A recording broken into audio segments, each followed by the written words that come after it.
We all have the capability for greatness. It's something we're all born with. But in order to achieve such success, guidance is needed.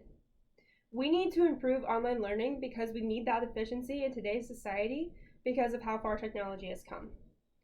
Today, you will learn about how to improve online learning and what has been said about it. This has been a debate for some time, and it's even now more of an issue because of the online transfer.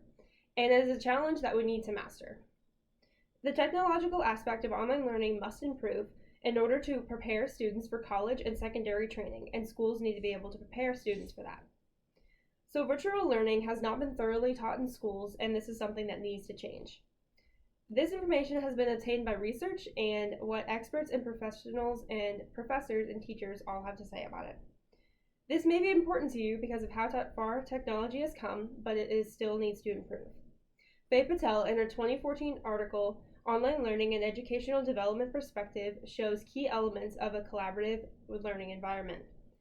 Key elements in the collaborative and interactive environment include students establishing their own goal, facilitators and learners working together as a team, learners exploring resources in order to answer meaningful questions, facilitators designing activities and assessments that are interdisciplinary and authentic to the connections with the real world.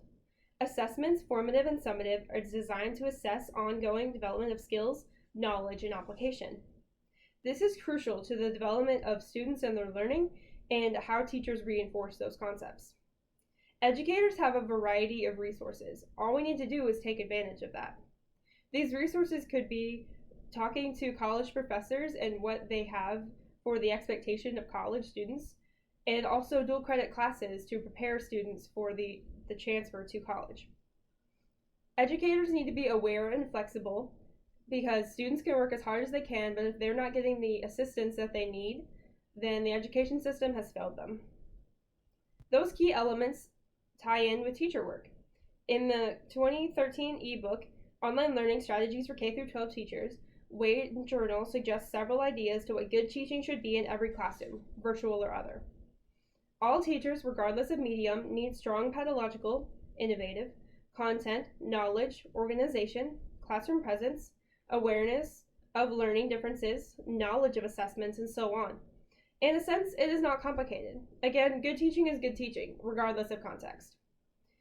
The main focus of good instruction has to be engagement, and online needs to develop and adapt to that. I conducted a survey of teachers around the area and their opinions on online learning. An anonymous teacher in Kansas said, "I do not feel students were as engaged online as they were in the classroom. There are even more distractions at homes with smaller siblings running around, or students begin searching the internet, watching a show, etc., instead of paying attention to what is being discussed with the class." Another anonymous teacher near Kansas City, Missouri mentioned, "Online school is not a viable option for younger learners for long stretches of time. They need the engagement of in-person learning. They also need the socialization. We did online learning because we had to, and we will do it in the future if we have to. But with the parameters that we have now, it is not a long-term solution. We would have a lot of reworking to do of the processes." There was a general consensus of the teachers that I surveyed that there was little to no engagement with their students. But despite this, there are a few positives of online. Carl Larson Jones, in her 2007 periodical Encyclopedia of Business and Finance, states, "Online education offers many positive benefits since students have the flexibility in taking class and working at their own pace and time, facing no commuting or parking hassles, learn to become more responsible of their own education with information available at their fingertips, find the submission of assignments easy and convenient, are more apt to voice their opinions and share and debate issues with other students, as well as learn from other students during group discussions." This counterargument mainly consists of time management and flexibility. Even though flexibility is a great thing that everybody needs in their life, there is still constant distractions and lack of motivation that are bigger than that flexibility. And there's also the matter of using flexibility correctly. There's no guarantee that the student will get their assignment done. There's also the matter of students working at their own speed, but students can rush, and that means no engagement. There's also the topic of students not having Wi-Fi or technology, and they need those resources in order to complete their work. Jim Allen, in his May 5, 2020 article, "Alarming High Number of Spokane Students Aren't Engaged in Online Learning," describes the current state of many students, country and worldwide, experiencing difficulty with online learning. The coronavirus pandemic and closure of school buildings will only widen the learning gap between families with resources and those without. Across the country, teachers are reporting that their attempts at distance learning are failing to reach a large number of students. Hundreds of thousands of students are still without computers or internet access. Those who do log on to access lessons have constant and countless distractions. They are babysitting siblings, sharing one laptop with 3 other siblings, or perhaps lying in bed during lessons. For other children, learning is disrupted for the simple reason that a family doesn't own a printer. There was a solution to this beforehand, with libraries being a haven of resources and restaurants having free Wi-Fi. But now, since both of them are closed for the pandemic, it is another barrier for online learning.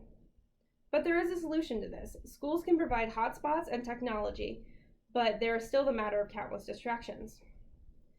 There's also the subject of disability students and how they have the inability to see videos, access captions, or the technology that they need to be successful. But there are ways to enlighten this. Teachers want success. All we need is the tools to fix those. Guidance and offerings of help are the best ways for students to get the help they need.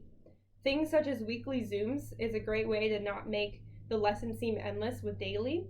And if students and teachers work together, then success can be a thing that can be achieved. I plan to encourage others and advocate for an effective way to improve online learning. Things such as making discussion boards available or promoting office hours for students to gain the help they need to remain motivated in their schoolwork could be helpful. As they go through high school and secondary training where they need to think more for themselves, schools must prepare students for that transition. Preparation and guidance are the first steps to success. Thank you for listening.